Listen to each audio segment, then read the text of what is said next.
The SpongeBob movie, Sponge on the Run, the Junior Novelization.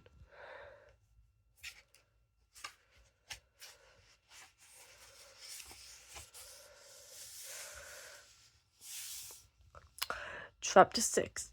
Years later in Bikini Bottom, a clam stood on the town sign, crowing as a new day began.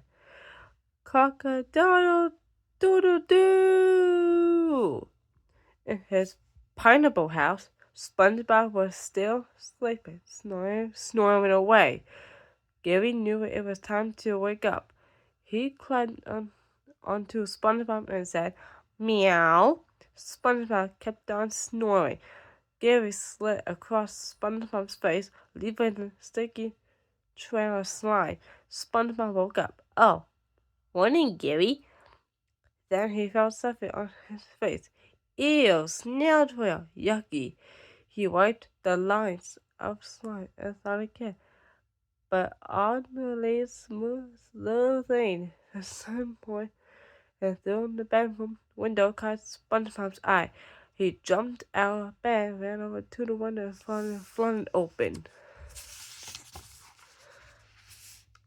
SpongeBob leaned over and called, "Good morning, Patrick."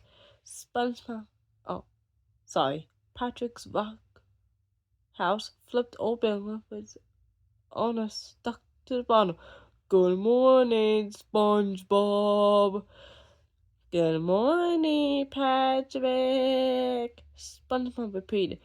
"Good morning, SpongeBob," Patrick said, enjoying drawing out his morning greeting. SpongeBob thought that was a good idea.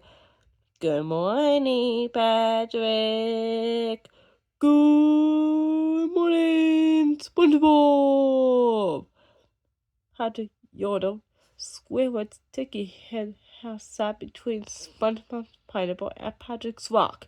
Today he had made a point of getting up early so he could practice his clever nap and peace and quiet. But SpongeBob and Patrick's yelling was disturbing his peace. As usual, he growled, annoyed. "Good morning, Patrick,"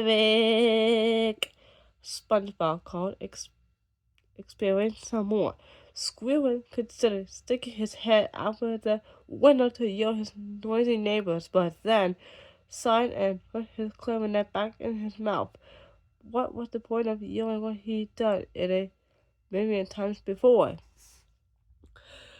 SpongeBob bounded down the stairs to his kitchen and poured a couple of bowls of food for himself and Gary. "Come on, Gary, breakfast." Gary slid up to the bowl of snail food and sucked down with one globe. "Whoop." "You'll hook him," SpongeBob said to his beloved pet. Gary loved his snail food. He was so happy. He turned over, lying on his shell with his tummy up, offering his belly to SpongeBob. "Aww," SpongeBob said, reaching over to scratch his foot. "Who loves a berry scratch? I love you so much, Gary." "Meow," Gary said confidently, slightly attached. On the wall of the kitchen, a ship's clock chimed. "Boing, boing, boing." "Uh-oh," SpongeBob said, looking up at the clock. "I'm late if I'm going to be early." He always liked to be early for his job at the Krusty Krab. When you love your job as much as SpongeBob loves his, you'll want your workday to start as early as possible. He hurried to the front door. "Meow," Gary posted, not wanting SpongeBob to leave. "Aw, don't worry, Gabriel," SpongeBob whispered Gary as he opened the door. "I'll be back before your kids say, why did he worry about me like that?" He laughed at his own silly joke. Wham! SpongeBob slammed his front door and rushed off to work. Gary's eyes wheeled up. "Meow," he said. Sideways, SpongeBob ran all the way to the Krusty Krab, shouting, "I'm ready, I'm ready, I'm ready, I'm ready." He opened the front door and hurried inside. After a quick wait assuming him lean a punch clock.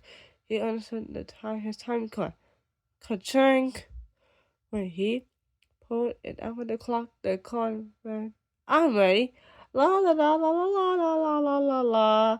SpongeBob sang halfway to himself, heading into the kitchen. Squidward walked into the restaurant. He was in a bad mood. Another day, another moment with her name. He grumbled, plopping down behind the cash register. At least I'll get a little piece of quiet before that. Good morning, Squidward. SpongeBob warmed up, popping right right next to his coworker.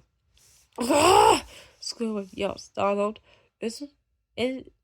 And isn't this a lovely morning? SpongeBob asked. Squidward frowned, folded his arms, and turned his back on him. Is this little fry cook? Nope, he growled. Not talking to you. And I'm especially not getting involved in any of your nonsense today. I always end up with the wrong end of the stick. Okay, Squidward, SpongeBob said as he started to walk away. Squidward let out a big sigh of relief. But you should know, SpongeBob added. Old goodness, getting pretty funky but these days. Oh, goodness, Squidward thought. Am I supposed to know who that is? I know I should just ignore him, but oh, good, dude.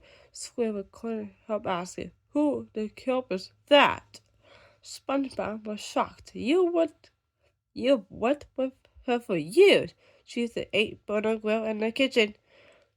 Squidward rolled his eyes. It never ends.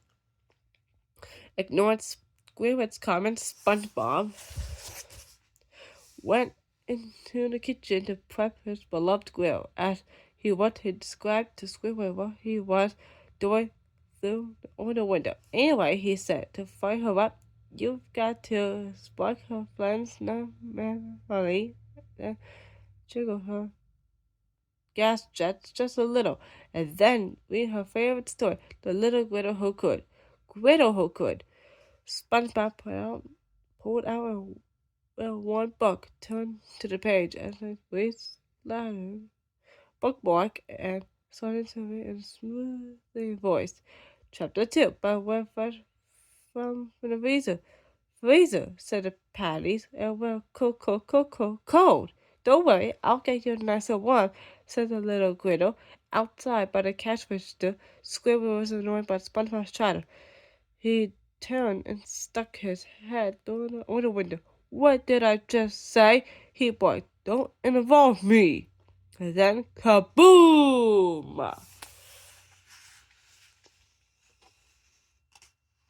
Oops.